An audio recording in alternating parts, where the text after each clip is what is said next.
Whoa. Things are changing, everybody.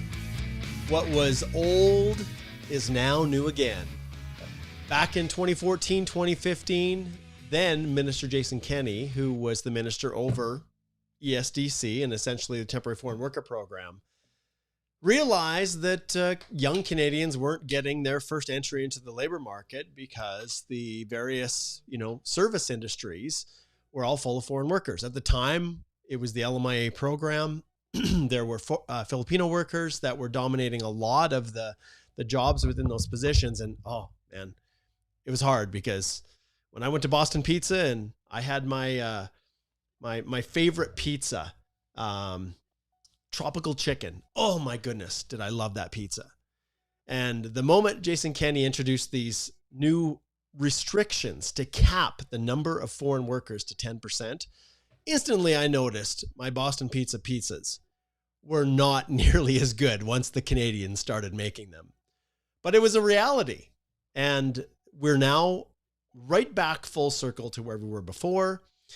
And at the time, elections were coming up, just like now. And all of these changes that we're seeing are a product of this election that's looming next year, and the reality that the public and popular opinion when it comes to immigration has definitely been shifting. And for years, I think the vast majority of Canadians and permanent residents felt, hey, immigration is a good thing for us. But as a result of some of the recent policy decisions that the Liberal government has made, and just the circumstances that have arisen as a result of the pandemic and then the aftermath, we're now in a situation where the public opinion for this whole world of temporary foreign workers is starting to shift. And let's face it, governments, by and large, what their primary concern is votes. And so there's clearly, I'm not here to analyze and make any judgment calls on the good, the bad, or the ugly of what's just happened. But for those of you who are just tuning in this morning, in addition to what was already announced in Quebec with the restriction on low-wage workers and the ability to get LMIAs, these rules are now going to be spread out and apply across the board to low wage. And lots of you are probably wondering, well, why do I care? What's the big deal? I'm a skilled worker. I have pathways for permanent residence. Well, for those of you who are on temporary foreign worker, like LMIA-based work permits, if your wage is below the cutoff for high and low wage, the ability to renew, extend, we don't even know if you're going to be able to extend your LMIA. We don't know how this fully is going to be implemented, but as of September the 26th, they're going to reduce this. Now, we also know that at this stage, they haven't made any announcements for the International Mobility Program. That's all of you post-grad work permit holders, all of you H-1B open work permit holders. They haven't said anything about that, but right from the very title, and I'm going to slide over here and show you the announcement right here, you can see that the title usually tells everything. Minister Boissonnault reducing the number of temporary foreign workers in Canada. That is what drives the ship. It's not caps on LMIAs or, reduction for some industries. This is literally the focus, reducing the number of, and not just international students, you guys are already seeing what they're doing now with that, but reducing the number of temporary foreign workers in Canada. And ultimately, this is what's driving the ship. So today, August the 26th, the Temporary Foreign Worker Program, you can see here, and let's go through this together, and then we'll talk about it. And I guess just kind of by way of a little bit of a roadmap, the first thing that we're going to talk about, obviously, is just what these new rules are going to look like. Now, there's a little bit of speculation here, in fairness, but I've been at this for quite a while that I can pretty much anticipate what this is going to look like. But until September, until things are rolled out officially September 26th, we won't know exactly what this is going to look like. But the goal for all of this is to help you guys understand the impact that it's going to have on your PR pathways. All right, so let's jump back over here and let's take a look exactly what they're saying. I'm going to enlarge this a little bit so that it's easier for everybody to see. And let's just go through it. And I'm going to pull this apart. It's not a big announcement. It's fairly short, but there is a lot of meat in here. And if you don't read between the lines, it may seem like, well, this just really isn't that big of a deal, but it is. This is only the beginning. The tsunami of change is just starting. So let's start through and let's just go through it. So the Temporary Foreign Worker Program is designed as an extraordinary measure to be used only when qualified Canadians and permanent residents are not able to fill job vacancies. Well, why did they start off with that paragraph? To set the stage so that employers understand it's not a luxury, that this is something that is meant to be the very last option that you choose, not the first option you choose because it's so easy. And I will give a lot of, I'll be honest, I'm really quite upset with how the Temporary Foreign Worker Program has been managed, because every single time they choose to use these front end restrictions, largely it's because the back end processing has failed.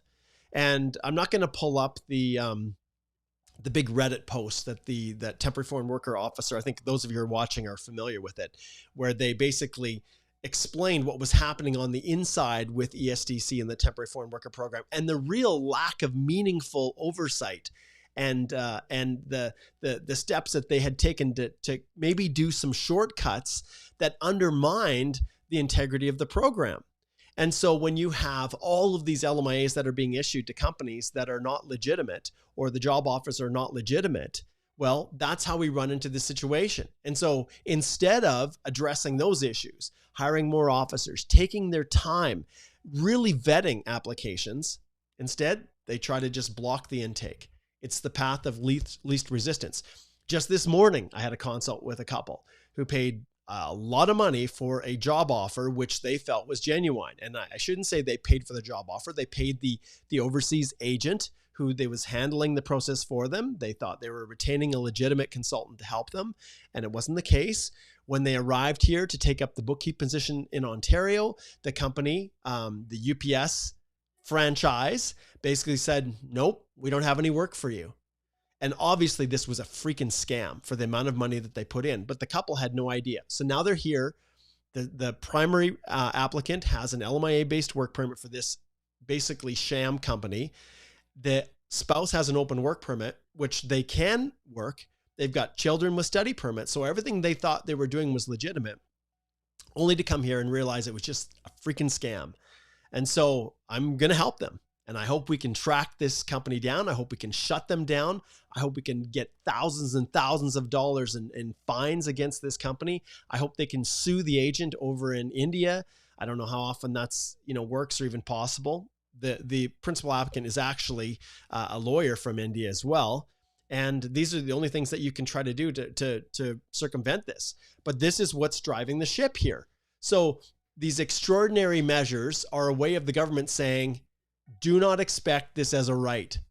Understand we can reduce as much as we want, and you employers now are going to be held accountable for ensuring that Canadians and permanent residents truly have their first opportunity.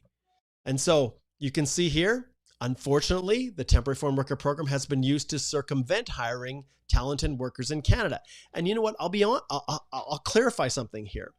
I don't think it's just the Temporary Foreign Worker Program that's being used to circumvent hiring talented workers.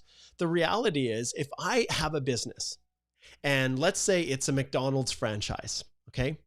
And I have the choice between hiring 20 Canadian kids on a casual basis, not knowing for certain if they're going to show up for work tomorrow or the next day, or I hire 4 foreign nationals full-time, 2 that are going to work the day shift, 2 that are going to work the evening shift, and I know they're going to be there. I know that they're going to work hard. I know that they're going to be accountable.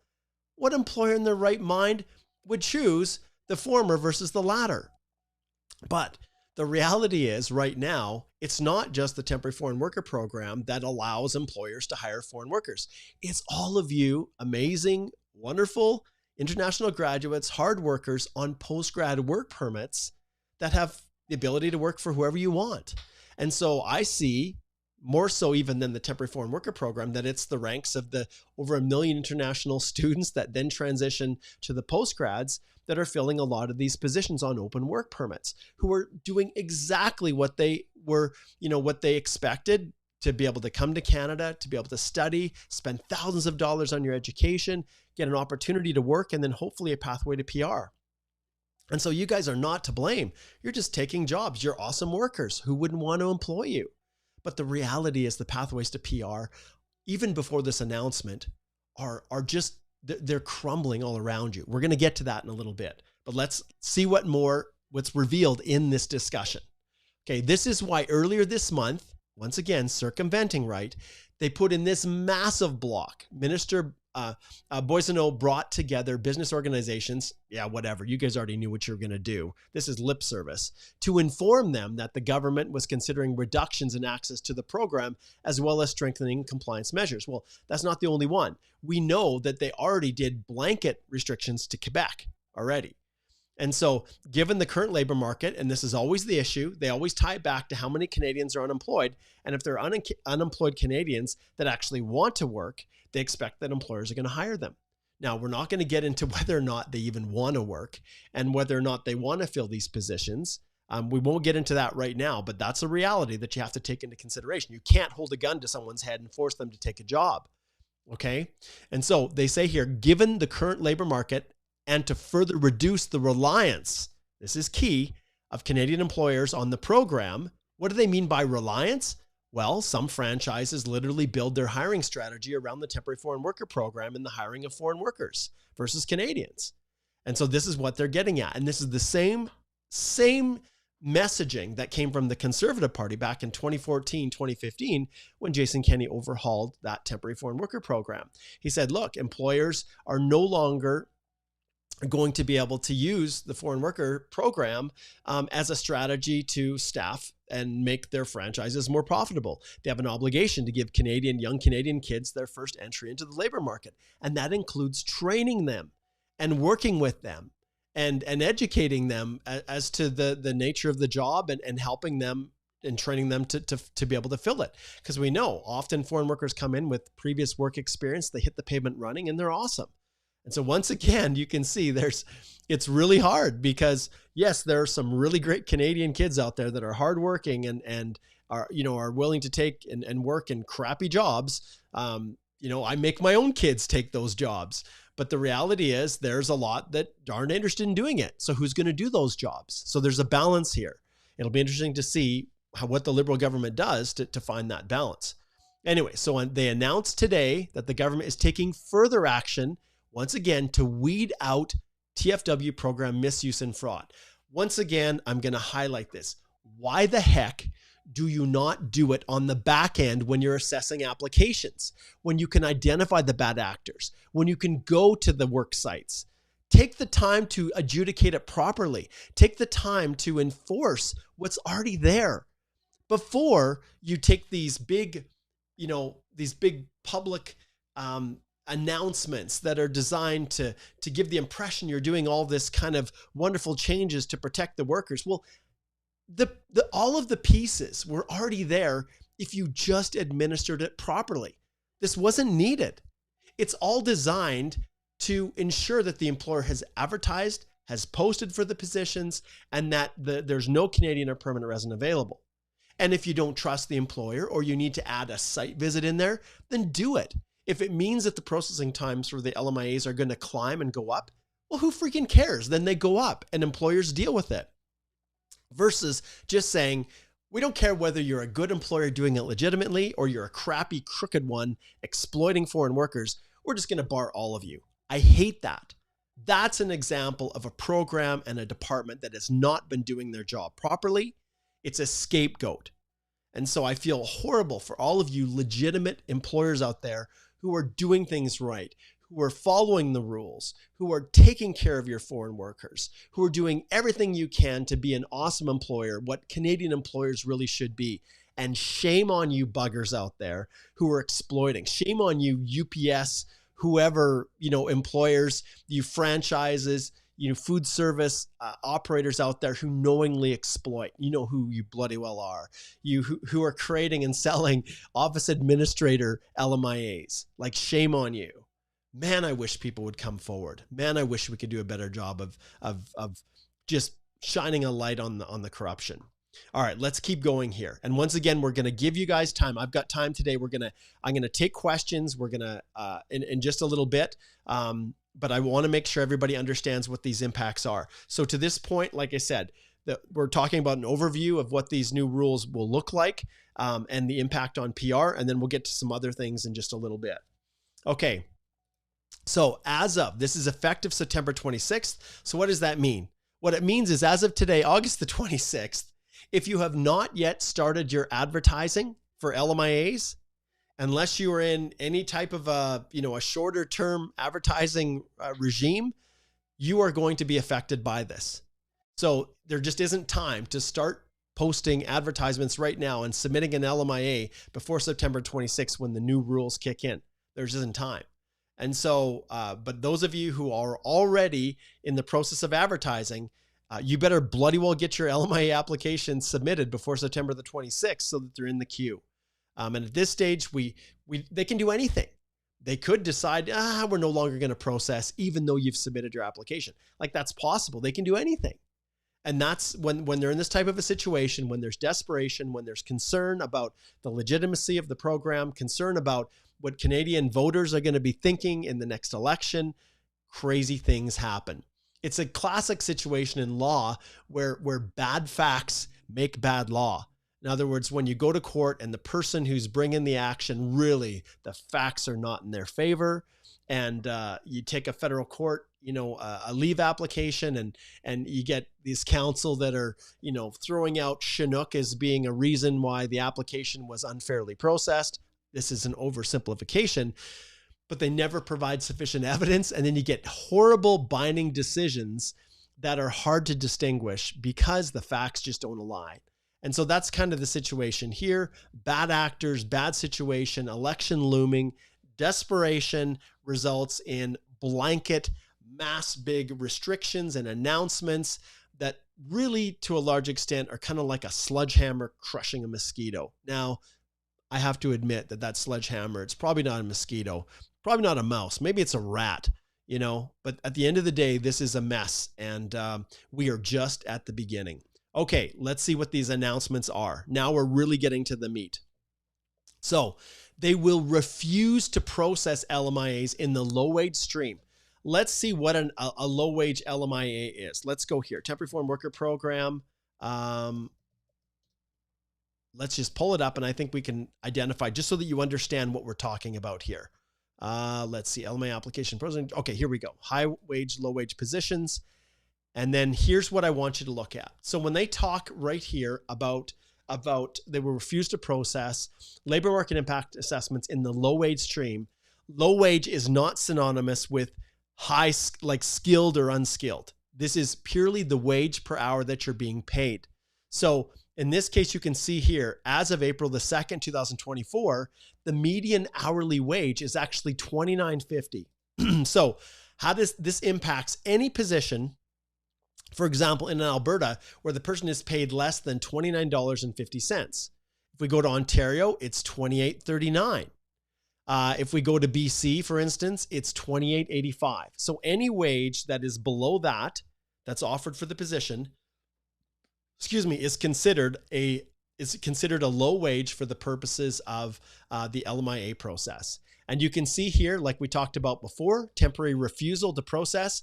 So from September 3rd to March 3rd, they're basically just not processing any in the region of Montreal, in the economic region of Montreal. So talk about a major, major shutdown. And why do they do crazy things like that? Because they see massive, massive fraud within the process. And this is just the quickest way they can put a halt to it. All right. Okay, let's go back and let's continue reading now that you understand the context. So, applicable in census metropolitan areas with an unemployment rate of 6% or higher. Now, I haven't seen anything,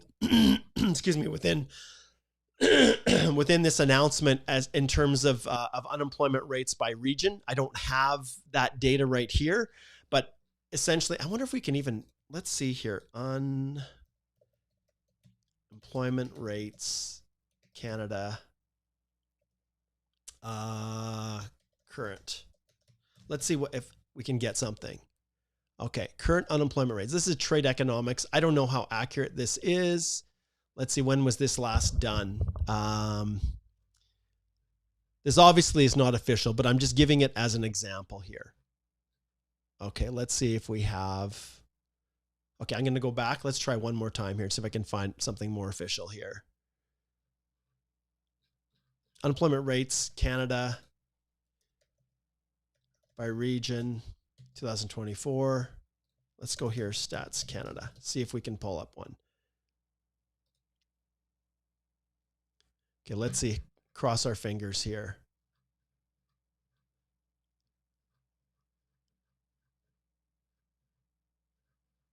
I think we might have to, oh, here we go. Let's see if this, okay, here we go. Okay, this is good. Haha, fine. I was able to quickly find something. So this is as of June. Okay, so this may very well have changed.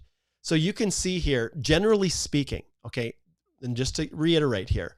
So if you're in a region where the unemployment rate is 6% or higher, then there's a complete refusal to process any LMIA, subject to some exceptions, and we'll get to that in a second, within those categories. So if we go here, look at this data from June 2024, you can see Alberta is 7.1% generally as unemployed.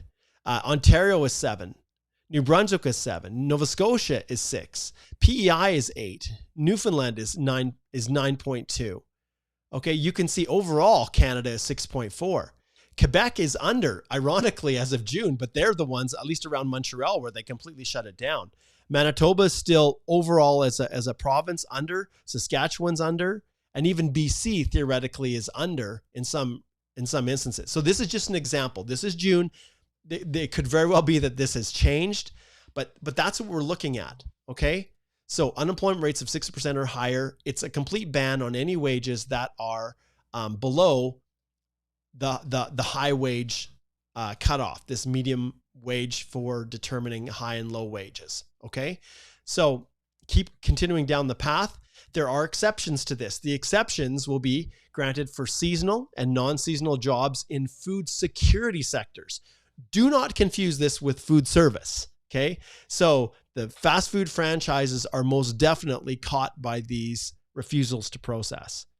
And then the primary agriculture, food processing, fish processing, and then they have on here construction and healthcare. More exact details will be posted in September as to which knock codes and which regions are exempt from this. But you can see how blanket, how just widespread this is. This is going to impact a ton of employers. And at this stage, we don't know if there's going to be the ability to apply for new LMIAs. And how is this affecting people? Well, let's say you were one of those desperate people that tried to pay for a job offer for an employer who got an LMIA as a administrative assistant. And this is interesting. Okay, so we know that administrative assistants are some of the most highly abused LMIAs in the whole temporary foreign worker program. So if we go here and we type in, let's just see here, search by title. Actually, do you know what? I'm going to go here and I'm going to change this. Oh, I'm going to go back here. I'm going to go back. I'm going to go to the job bank instead. This is better because we want to look at the wages here. Okay, so labor market information. I'm going to go to the wage report. I'm going to type in office. Actually, maybe let's go administrative assistant. This is the one. Administrative assistant. Let's see here if we can find it. See which ones come up. Okay, we'll use not office. I'm looking for the more skilled personal assistant office. It's probably this one, financial office, assistant personnel office. Okay, let's use this one. Let's go the personal assistant, 13110, okay? And so if we type this in and then we look at the wage, look at the prevailing wages all across, okay? So if you're on an LMIA with this position, it's a tier 3. A tier 3 means that it is eligible for express entry. So if you have an LMIA-based job offer in this occupation, you could potentially get the extra 50 points. But what it means going forward, if those 50 points are not enough and you still need to extend it one more time, we do not know whether or not this will be possible given these changes as of September. So the reason is because your wage is not above the high wage cutoff. So like I said, if we go here to Alberta, you can see if you're the highest wage is in Calgary at $26 an hour. Well, if we look at the cutoff for Alberta, it's $29.50. So you would be considered a low wage, and you would therefore be caught by this refusal to process if the region was 6% or higher unemployment. Okay, does that make sense? But the occupations that are seasonal and non-seasonal jobs in food security, construction, and healthcare have been specifically identified, those three regions, those three industries. Okay, now let's look at the rest of this. Employers will be allowed to hire no more than 10% of their total workforce through the Temporary Foreign Worker Program. This maximum employment percentage will be applied to the low-wage stream and is a further reduction from the March 2024 reduction. So they already reduced it a little bit, but now they're going to drop it all the way down to 10%. Once again, exceptions will be granted in the food security sectors as well as healthcare and construction. So they keep identifying that. So these guys are an outright ban. If the unemployment rates are 6% or higher, outright ban. Everywhere else, employers will not be able to hire more than 10% of their total workforce through the Temporary Foreign Worker Program. This does not exclude post-grad work permit holders. So open work permit holders under the International Mobility Program are not captured by this. But overall, the temporary foreign workers, the numbers, they cannot be more than 10% of the total workforce coming from the Temporary Foreign Worker Program. We'll see what happens as we go forward if there's more instructions or further information. Then for the low wage stream, instead of you getting 2 years, it's only going to be a 1 year issued for your work permits, which becomes so problematic. And the reason it becomes problematic is because even if you do qualify for express entry, depending upon when you get your ITA, your employer is going to have to reapply almost the time in which you get your approval. And so if we go here, let's look at the temporary foreign worker processing times. So processing times, let's see if we can find it. Okay. So this is for LMIA-based work permits. So we know, and let's just play this out. So you can see for low wage, they say business days. 57 business days, which is, you take 20 per month, 20, 40, 60, it's just about 3 months. So 3 months processing here. But then let's look at IRCC. Okay, get my fingers straight here, IRCC. I'm trying to type so quickly here. If we look at the IRCC website and we look at processing times for work permits, okay, so if I do a work permit from inside Canada, initial or an extension, we've got 117 days, 30, 60, 90, 120, that's 4 months. Okay. So think of it this way. It takes 4 months to process the work permit, generally speaking right now. Okay. It takes 3 months to process the LMIA. So there's 7 months. Plus you have to advertise for at least 1 month before you can even submit this application, which makes it 8 months. So pretty much the moment the LMIA is approved and you apply for the work permit, you get it, the employer pretty much needs to start the advertising all over again. And that's the difficulty when there's only 1 year available under the low wage stream. It is going to create a logistical problem for processing within ESDC. However, I believe that they think this is going to reduce the total number such that there won't be as many low wage LMIAs to process. So hopefully in the long term, these processing times will come down, but it's still going to be a very, very difficult situation. So as we go forward here and we wrap up, we know that these basic announcements that they've made right now are just the tip of the iceberg, but there are other things that you absolutely have to pay attention to. And so to this stage, we've talked about the overview of the rules, the impact on PRs and pathways. We're going to address that a little bit more. And, we can see here, all sectors are going to be affected by the change, except for those 3 main ones, which is food security, healthcare, caregiving, occupations, and construction. Does construction expand to the trades? Probably. I guess it just depends. And then we're going to talk about strategies for current temporary foreign workers, what you can do. And then we'll end off with a little Q&A to talk about your concerns. So if you have questions, comments, I welcome them. Post them in here. We've got El Hussein who's tuning in from Dubai. Karthik says, will there be any impact on H-1B? Not really. This only affects the temporary foreign worker program. Sasha says, do you think it will bring down the CRS score in future draws? Well, anytime there's fewer people eligible to get the extra 50 points, and remember, you can be a tier 3 and still be a low wage and not have the ability to get an LMIA and those extra job offer points. So if you're working in food service as a food service supervisor, and you're on a postgrad and your employer says, hey, I'll support you for an LMIA, most of those food service supervisor positions are not going to be at the high wage level. You know, even some restaurant management positions or assistant managers may not be at the high wage level. And if that's the case and you can't get an LMIA, then you're not going to get those extra 50 points. So yes, it will have an impact on it. And the reality is, if people are not able to get LMIAs to remain in Canada and their work experience 1 year to 2 years to 3 years is just continuing to expand and add points, the reality is if you can no longer do that, stay in Canada, then many people are simply going to have to go home. And this is a discussion that we've had quite a bit over the last little while. Let's see here. Okay, we've got a comment here. Ron says, man, Ron, I hate that. Get a different handle. Okay, Ron says, postgrad work permits may soon link to in-demand knock codes. They've talked about that. Minister Miller, right here, has talked about that in the past, hasn't he, Ron? He's indicated that postgrad work permits being issued from some schools may be linked specifically to in-demand and not just open to anyone who is graduating from a DLI. That's a possibility, and we're waiting to see what happens with that. Hugo says, great take on this. Thanks for your advocacy. You bet, Hugo. Let's see what else we have here. Yes, Luis says, Indians scamming other Indians, the usual stuff. It's unfortunate. I know that was a comment from the story that I shared.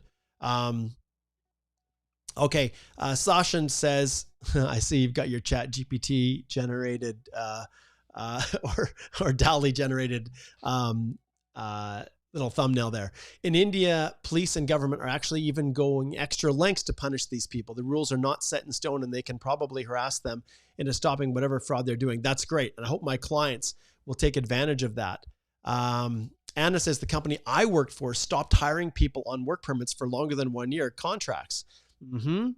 Yes, they're just looking for ways to keep it kind of short and to determine, there's a whole bunch of reasons why companies would want to do that, but limiting to 1 year contracts it gives more flexibility to the employer, but ultimately, if you have to get an LMIA, and which is the direction they're pushing for low wage, oh my goodness, it's going to be an administrative burden. It really is. Once again, I wish that they would have just adjudicated with fervor these LMIAs on the back end, that they would have taken their time. I don't care if it takes 5 months to process an LMIA.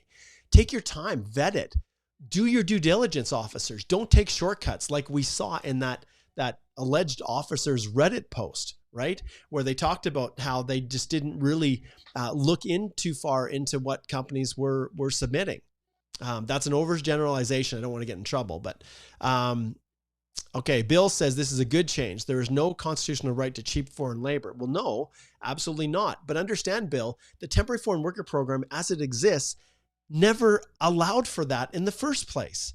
If it was adjudicated properly, the employers who are hiring workers under the temporary foreign worker program have to pay the prevailing wage rate. And if we go back here and look at the prevailing wage rates, they are higher than the entry level. In fact, you can see Toronto region for this position, it's $25 an hour. So even if the person has no experience or limited experience, if they come in as a foreign worker, as just a junior, you have to pay them the median wage. So the temporary foreign worker program was designed to not allow for any abuse of the process. It wasn't designed to allow for that. So it's just a matter of immigration and ESDC just properly adjudicating these applications. All right, let's go to a few more here. Okay, we got 1000% agree. Nizar says, will this have any effect on CECs and FSW programs? Well, the only effect is the number of people that are eligible to apply. We know that tier 3 or higher, regardless of wage level, we're eligible for LMIAs, and those LMIAs that are supporting work permits could give people an extra 50 points. So that is that's the one effect that it could have. Louise says unemployment for young people is far higher than that. It's around 13%. Exactly, Louise. Like I've got 4 working age young kids. One's married, the other 2 are in university. My youngest daughter just finished a year of college, and now she's going to go to serve a mission actually in Winnipeg for a year and a half for our church. But all of them, they've got lots of friends. I have a niece who has been looking for a job in Lethbridge for like 2 months. She submitted like 250 resumes. And the reality is unemployment rates for these young people are absolutely affected by this. It's a matter of finding the right balance. And you're right. Thank you very much for Marquise Arts for pointing this out. Although the processing times are listed here as being 57 and 52 business days correspondingly for the high wage and low wage, it's actually way higher than this. So thank you for pointing that out. That's exactly correct. Okay, let's do a couple more and then we'll get to what I really want to talk about is what the future holds. Akshay says, hopefully genuine CC candidates could get ITA soon. It's possible. And Pedro says, I'm studying French. You guys, right now, if you want to have the path of least resistance to permanent residence or being able to stay, it's French. If you have a CLB 5 or 6, like Pedro says, then you can participate through the Francophone Mobilité program. And what are they going to do with that program? Are they going to restrict it? Are they going to make it more difficult? They could very well do it. But right now, that's a pathway. And for those of you who aren't familiar with the Francophone Mobility program, it's if you have a CLB 5 and all abilities in French, you have the ability to get a job or take a job, an employer-specific job with an employer without them having to get an LMIA, as long as it's outside the province of Quebec. That's a general quick overview of it. Alexa says, can employers increase their salary to reach the minimum wage so they can keep you? Just a thoughts. Thanks. Yes, they can, Alexa. If they're advertising for that higher wage, the expectation is that when they post wages, and we'll just go back here and look at this again. If they post wages and we'll go back, here we go. And they say, okay, in Alberta, well, I'm going to offer you at $30 an hour. That's fantastic. That's the goal, to push up wages, right? So there's no downward pressure on wages. But they're also going to advertise your position at $30 an hour. And then the question becomes, will that be enough to now interest more Canadians and permanent residents in that job? So that's where this becomes an issue, Alexa. Okay, let's see what else we have here. Do you know anything about CUFTA alternative LMIA? I'm not sure what CUFTA is. We'll keep going here. Okay, well, Seshand, okay, let's talk about this, because I hate when people just throw out comments like racism, okay? This will further bring on more racism on temporary foreign workers. Prospective immigrants outside Canada should take note and go elsewhere. Well, understand that you look at any country in the world, look at Australia, look at the US. Notwithstanding the steps Canada is now taking, I would still argue that Canada is the least racist of those major players, those major countries. And as far as the decisions that they have to make, because there are too many people that they've allowed in, and there's insufficient spot to transition them to permanent residence, those are political decisions. As much as you can allege racism, I guess that you can say whatever you want, but this is more a product of a government trying to figure out what to do with people who have work permits that come, they study. The postgrad work permits were never intended to be extended. And if there's no pathway to permanent residence, the expectation is that people go home, right? That's the whole nature of temporary. But the problem is that you guys and many people that have been here were told a different message. You were enticed by overseas education agents or even the international schools themselves that you would have a pathway to permanent residence. And so I have tremendous compassion for you when you listen to people, you trusted people, and now the reality just is not what you expected. So tremendous compassion. Let's just see here what else we have. Okay, Northwest says, does this mean that on a certain populated main cities like Toronto will be less LMIA approvals as well in the future? Absolutely, 100%. It all comes down to the unemployment rate in that particular region. Let's see what else we have here. We've got a couple different comments. Tevin says, looking pretty red today, Mark. You have some hard time with the sun. Oh, no, I've had great sun. It's been awesome. I've had a lot of sun. I've been out playing pickleball. I was in a softball tournament on Saturday. Awesome. Awesome sun. Okay. Okay, this is good point. Klaus says, hey, Mark, the agents still have a loophole around these LMIA changes. They simply will cut a deal with the employers to pay them $29 an hour and give them less hours, and employees won't complain. It's possible. And once again, no matter how many changes the government makes to the front end to reduce individuals, the reality is there will always be crooked, unscrupulous actors and foreign workers who are complicit in this that will continue to not say anything, that will try to find these loopholes. Now, my expectation always is going to be that Minister Boissonnault and his department does a better job on the back end of vetting and processing applications based on a true adjudication of their merits and not taking shortcuts. And if they have to do site visits, if they have to, examine more closely what's happened in the past, are these workers actually staying and working there? Is there payroll records to show that they're still working? In the end, it still relies on a level and degree of honesty and integrity. And the employers, I've said this repeatedly, the employers out there who are all in on the scam should be completely shut down. They should not have a license to operate. The franchises, if they get sniff of this, the head franchisors should be removing their franchise tags. The government should be financially crushing them, and they should be literally put out of business. That's what's going to have to happen as far as I'm concerned. Okay, let's see what else here. P&P draws have just happened. Okay, that's absolutely possible. Let's see if there are, if there was, do you mean just now that we've got one? It's entirely possible. Let's see here. Do we have one right now? Today is August the 26th. Yes. And ironically, I have a client. I wonder if he got drawn today, because I had a client who just received his BCP&P. We just met with him this morning.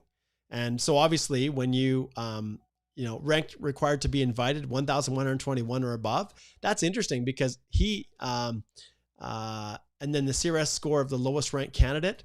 So the number of invitations issued was 1,121. Yeah, the lowest ranked candidate was someone that had only 94 CRS points. But yeah, I wonder if he received an ITA, because we just accepted it and updated it just this morning. And this came out at, okay, UTC. Yeah, I think he may have got an ITA today. There we go. PNPs. Okay, let's cut. I want to go through just a couple more questions, and then I'm gonna have to wrap this up. Oh, Destiny says, congrats on your daughter's call to serve. Thank you so much. I appreciate that. All my kids had an opportunity. My daughter went to Indiana in the US. My son went to Suriname in South America. My other son went to Chile in South America, speaking Spanish, obviously, and Suriname was Dutch. And my wife and I both served our missions in Portugal. So yeah, it's been a wonderful experience that's really set the stage for our lives. So wonderful opportunity. Okay.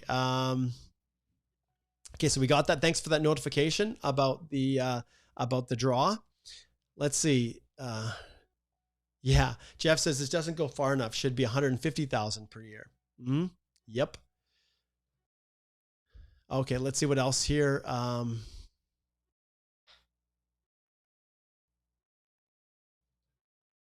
Just trying to see here. Yeah, hypocrisy. We've got all kinds of things. Okay, so there, I think we've kind of tackled that, but I want to just finish off here, you guys, by just addressing one last little item here.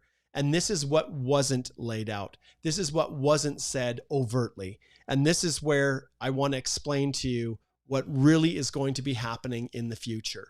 And as we've gone through our list here, we've talked about an overview of the rule changes, the impact on PRs, the sectors affected, the strategies for current temp foreign workers. We'll address this in just a little bit, but I want to wrap up here in our last few minutes looking at what really wasn't explicitly stated, but was hinted at. So you can see here, their main gist right now is that employers in Canada have a responsibility to invest in the full range of workers available in Canada, such as young people, newcomers, and persons with disabilities who are too often an untapped economic resource in Canada. So what they're saying is, employers, you can't just advertise and say, I only want to hire someone with experience. They're going to be very, very strict on this, and they're going to say, hey, I don't care how big or small you are, you have an obligation to hire someone and train them and teach them how to fill the position. And you can't just say, well, I must have 1 year of work experience before you can fill this role. You watch, this is something they're going to put more emphasis on employers to hire and train Canadians, which is the same thing Jason Kenney did back in 2014. You can see they've specifically stated that they must invest in retraining or upskilling to ensure that those they currently employ can adapt to the economy of the future. So if you're looking for a food service supervisor or a manager, the first place they're going to expect you to look is your existing employees, that you train them, that they have the ability to move upward in your company, and not, well, none of them have experience, so I'm just going to hire someone from outside. There's going to be a huge emphasis on employers looking inside. And remember, these are for not just low wage, but this is the expectations that are going to be for high wage as well. And then you can see here, this is critical. The government will continue to work with business and organizations to help them find the workers they need and ensure Canadian workers have the opportunities they deserve by providing supports for training and education. So that may very well be that the government says, look, we will help to subsidize if you send your workers to do some training or education or upskilling. Maybe there'll be some subsidies or some tax breaks that will, tax credits given for companies who do participate in these programs. So we'll see what the Liberal government does on that front. So that's some good news for employers. They're saying, look, you have to make all these changes. The onus is on you to invest, but we as a government will do our part to try to provide additional supports to help make it easier for you to do that, which is great. But here is what I want to identify. This paragraph of all the paragraphs is what I want you guys to pay attention to. Let's dissect this carefully. The government of Canada will continue to monitor labor market conditions and introduce further adjustments to the program as needed in the coming months.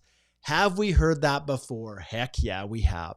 This is code for we are not done. They're going to ensure that only employers with demonstrable labor market needs have access to the program. My goodness, ESDC. This is something that you guys should have been doing right from the beginning.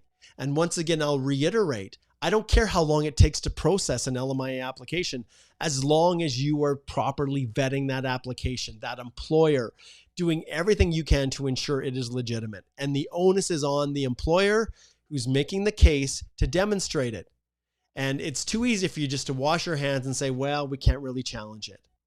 You have an obligation, and I think you have failed at this stage. So going forward, I sure hope that you're going to ensure that employers meet that evidentiary burden. So within the next 90 days into the fall, remember, we have an annual levels plan that's coming here in the fall for the permanent resident programs to see if they're going to increase it or if they're just going to keep the annual levels plans at the same level. But they're also going to institute levels plans for temporary residents. Are they going to put a cap on temporary foreign workers? Are they going to do that? And not just the number of workers that employers can, that they can hire. Will they follow the US pattern and put an overall cap on the overall LMIAs issued? I don't know. I don't think so personally. We've never been down that road, but is it possible? Sure. You can see that they're undertaking further review of the program. And you can see here that this affects low wage LMIAs, but also they are already looking at things within the high wage stream. Are they going to start to restrict by sector? Are they going to start to say, well, we're just not going to process any applications within these industries because we know that there's high unemployment in these areas. We're not going to issue LMIAs. Alberta did this. We had a refusal to process in Alberta, everything from engineers and the like. So this is not unheard of. And I would not be surprised at all if we had a negative list In other words, if you have, you will basically not be able to get LMIAs in any of these occupations or industries. Flat out. It's entirely possible. So they're looking at making changes to the high wage stream to existing LMIA applications for which positions have not been filled. This here is something that freaks me out. And we've had discussions already with some of my colleagues. And clearly, if they're saying stuff, they're thinking about it. So does this mean if you were issued previously a 1-year LMIA and you have not yet filled it, and there's unemployment rates that have changed in your region, and it looks like maybe there might be people that you should hire now, this is hinting, it really is, that they could just cancel them if the LMIA has not yet been filled. And you can see changes, that they're going to allow, there may be sectoral exemptions. Well, that's freaking scary, because what that means is if they're looking at making changes to various high wage streams, and they say that there's going to be, sectoral exemptions, well, does that mean that it's going to be a positive list, and only if your name is on the list or your occupation is on the list will then you be eligible for LMIAs? That would be horrible, right? Versus a negative list that has just a few barred occupations. They have only a few of select occupations in which you can actually apply. And you can see here, or refusing to process other LMIA applications, and including rural areas. Like, I thought that's where they were trying to push people to go work, was out in rural areas. Is there some type of fraud or corruption that's looking to exist in rural areas? Did they see unemployment rates higher in rural areas? That's one that's really got me confused.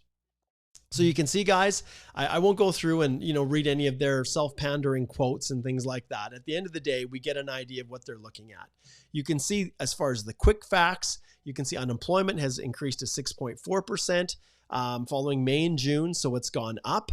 And that trend, that rise in 1.3 points is kind of, it's all about election, right? So they say there's 42,000 people that are now unemployed that weren't before. And they say here that as the labor market has loosened, the government began rolling back the pandemic measures because it was quite broad before. There was very few restrictions. And they talk about what they've done in the past, and that's all fine. They reduced LMIAs from, whoops, I clicked on the wrong button there. They reduced LMIAs from, we had some for employers that were issued for 18 months. They reduced those down to 6. The percentage on temporary foreign workers was reduced from 30 to 20. It's now 10. And you can see on August the 20th, that's when they issued that cap in Quebec for low wage stream in Montreal, which is effective September the 3rd. So this is very shortly after it.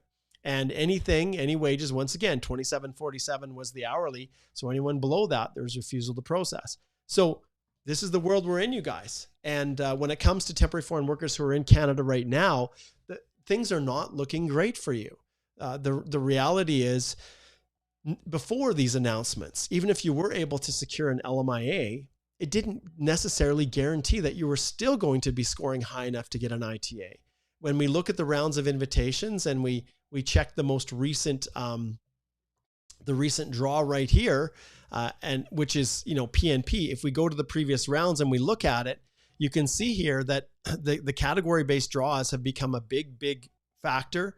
PNP will always be there, but the Canadian Experience class draws are still drawing at a level that is exceptionally high. And many of these CECs that are hitting 509 are LMIA based that are getting an extra 50 points. So people have asked, what does this impact have on applications? Well, if there are fewer people with LMIA supported job offers, those extra 50 points, well, it's going to cause a reduction down in the overall rounds of invitations.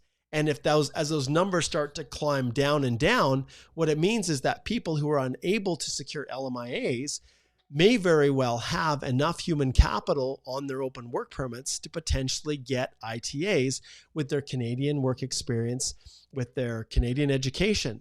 But there's going to be a real period of pain and suffering for foreign workers as you're now scrambling. Because if you were counting on getting an LMIA, and you're a food service supervisor at McDonald's, for example, and you know that your wage is not going to be up in that high $20 range, and the only way you can stay in Canada is with an LMIA, It's not going to happen.